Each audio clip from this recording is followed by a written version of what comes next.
setiap akhir tahun pernyataan-pernyataan tentang hukum, mengucapkan selamat Natal, itu terulang kembali keributan di antara umat Islam sendiri. Ya, dulu Buya Hamka sempat mengeluarkan fatwa tidak bolehnya merayakan Natal bersama. Jadi ternyata Buya Hamka mendapatkan tekanan yang sangat dahsyat sekali dari pihak-pihak tertentu, ya. Karena ada anggapan bahwasanya itu akan merusak toleransi. Ketika bicara toleransi, ya, ini sungguh memalukan sekali. Ini menurut Ana, ya. Sehingga kalau mau bicara toleransi, belajar dari Islam. Negeri Islam ini berada di berbagai penjuru dunia. Supaya tidak salah kaprah. Sehingga berpikiran tadi, kalau nggak ikut merayakan Natal bersama, itu akan membuat keributan di negeri kita. Enggak. Maka belajarlah. Jadi kalau bicara hukum merayakan Natal selesai sudah. Alhamdulillah, insya Allah umat Islam sudah paham hal itu. Walaupun masih banyak yang liberal yang merayakan Natal bersama di gereja, pakai kerudung mereka untuk menunjukkan kita toleransi. Bukan. Mereka nggak toleransi. Mereka nggak paham Islam. Kenapa? Karena Rasul SAW itu sudah mengajarkan Islam kepada kita. Jangan menjadi nabi-nabi baru seperti itu. Cukup kita belajar dari Nabi, praktikkan Islam ini.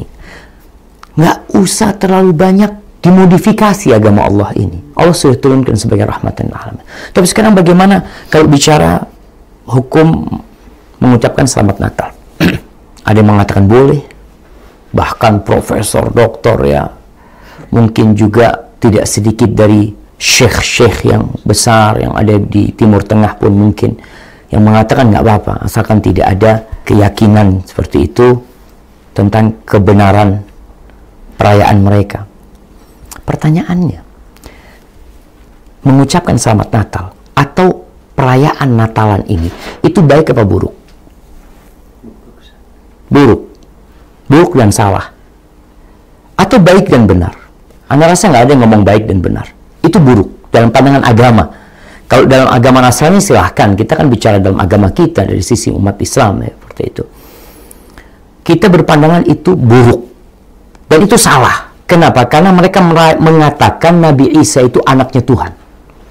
Tugas seorang muslim ketika melihat kesalahan, melihat kemungkaran, apakah dia mengucapkan selamat atas kemungkaran tersebut? Tugas dia merubah kemungkaran tersebut.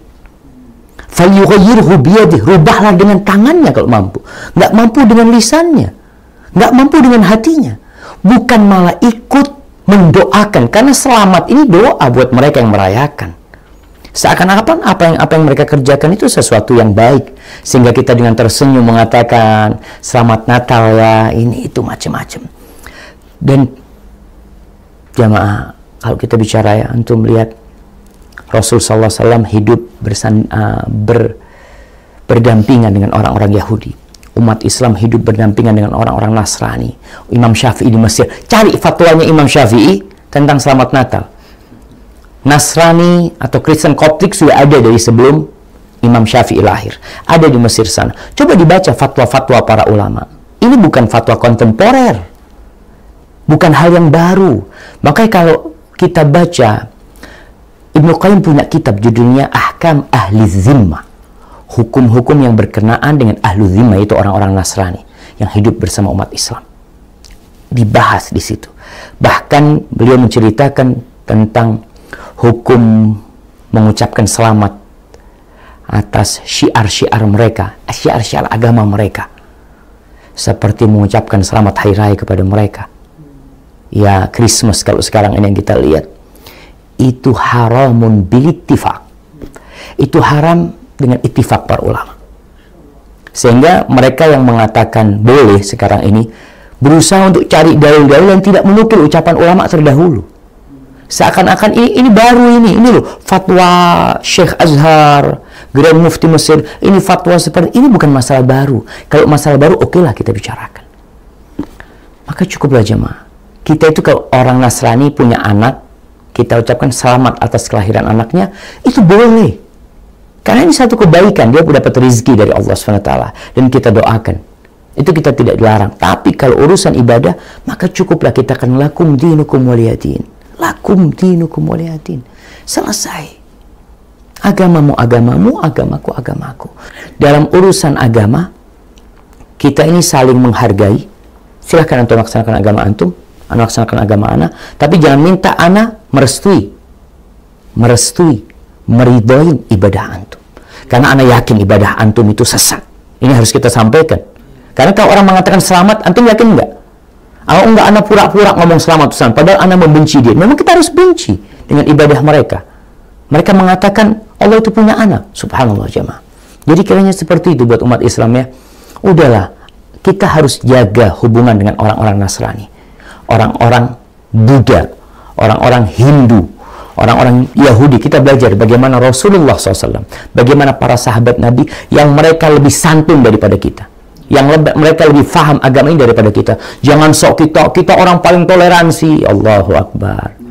Kita ini orang-orang baru yang nggak paham agama, yang kadangkala ya, tapi posisinya memang ketika umat Islam terhinakan, itu mereka cari kemuliaan kadangkala. Nggak enak sama bos kita, nggak enak sama atasan kita, nggak enak, subhanallah. Tapi ketika di atas, antum nggak ada katakan nggak enak sama anak buah kan? Sudah, anda nggak akan mengatakan selamat Natal di agama anda. Cuma yang di bawah nggak enak sama yang di atas. Maka kita harus kembalikan kejayaan Islam ini, kan kita belajar agama kita, laksanakan agama kita. Kemudian ada yang berdalih tentang bolehnya selamat Natal. Nabi Isa aja mengucapkan selamat. Allah berfirman, wassalamu alayya yawma wulidtu. Keselamatan buat aku pada hari kelahiranku. Itu Allah yang menukilnya, dan itu ucapan Nabi Isa. Antum baca itu aja di Quran cukup. Jangan dijadikan dalil antum mengucapkan salam kepada orang. Nabi Muhammad SAW nggak pernah mengucapkan selamat Natal kepada orang-orang Nasrani. Coba antum baca. Abu Bakar, Umar, Utsman, Ali, mereka lebih faham agama daripada kita. Ya, kalau bicara para imam yang 4, coba dibaca. Apakah ada mereka berdalil dengan firman Allah ini? Allah jemaah. Jangan sembaranganlah berdalil ya. Kita itu harus ada contohnya. Nggak neko-neko dalam beragama. Adapun yang berdampingan dengan Natalan, yaitu tahun baru ya, yang senantiasa diucapkan Merry Christmas and Happy New Year. Karena ini memang satu rangkaian, ini agama mereka. Dan ini sampaikan kepada umat Islam, antum ini muslim, punya kalender sendiri, punya peradaban sendiri, harusnya bangga. Itu kalendernya orang Nasrani. Lahirnya anak Tuhan yang diklaim sama mereka, yang kita mengingkari hal itu. Allah nggak punya anak, lam yalid wa lam yulad. Itu dimulai dengan kalender Masehi ini. Dan kita umat Islam punya kalender Hijriyah. Coba nih, Anda mau tanya kepada semua yang nonton acara ini. Antum tahu nggak dengan kalender Hijriyah? Coba antum sebutkan sekarang. Antum ingat. Kalau antum muslim. Tapi kebanyakan nggak hafal dan nggak peduli. Padahal semua ibadah umat Islam itu berkaitan dengan kalender Hijriyah. Dan ini sebenarnya agama Nasrani pun sebelum dirubah, agama Yahudi sebelum dirubah, kalender mereka ikut Qamariyah, ikut rembulan. Semuanya. Karena Allah sebutkan, nanti dibaca tuh Qur'annya di surat At-Taubah ayat 36. Allah mengatakan, inna iddatas syuhur indallahi 12 syahran fi kitabillah yauma khalaqas samawati wal ard minha arba'atun hurum dzalika ad-dinul qayyim. Kata Allah, sesungguhnya hitungan bulan di sisi Allah termaktub di dalam ketetapan Allah pada hari penciptaan langit dan bumi. Artinya sebelum Islam nih, sebelum ada Nabi Musa, sebelum ada Nabi Isa, itu sudah ditetapkan oleh Allah. Itu ada 12 bulan, 4 diantaranya bulan haram. Kalau kita lihat sekarang, setiap bulan Muharram, itu orang Yahudi masih merayakan tanggal 10 Muharram, Ashura. Karena itu agama mereka. Dan ini ketetapan Allah yang tidak berubah. Kita yang muslim, ngertilah. Nggak perlu kita merayakan. Ini punya mereka, silahkan mereka rayakan. Yang non-muslim silahkan merayakan. Kita muslim tidak boleh gangguin. Mereka mau merayakan silahkan. Tapi yang muslim, ingat, tidak perlu kita merayakan. Dan sejatinya nggak ada yang baru. Apa sih yang baru? Mereka menanti jam 12 malam. Dek, sampai 0. Kemudian 1, teriak-teriak mereka. Wah, ada yang niup trompet, macam-macam, dan malam itu malam penuh kemaksiatan. Anak lihat di berbagai tempat. Seperti itu. Padahal kalau ditanya, apanya sih yang baru? Baju antum baru? Enggak. Rumah antum baru? Enggak. Istri antum baru? Enggak. Enggak ada yang baru. Maka, ya, jemaah, kita tetap menjaga keharmonisan hubungan dengan mereka yang non-muslim. Dari semua agama. Kita hormati dan hargai mereka, tapi urusan agama, kita ini udah dicekokin, tapi nggak paham-paham. Kita disunahkan membaca Al-Kafirun. Di banyak sholat, qobliyah subuh, ya. Kita dianjurkan, Qul ya ayyuhal kafirun. Katakan kepada orang-orang kafir. Siapapun agamanya, siapapun orangnya dan apapun agamanya, kita katakan, Qul ya ayyuhal kafirun. La a'budu ma ta'budun, wala antum abiduna ma'abud, wala ana abidum ma'abadtum, wala antum abiduna ma'abud. Sampaikan kepada mereka, lakum dinukum waliyadin. Barakallahu fikum. Dakwah semampumu.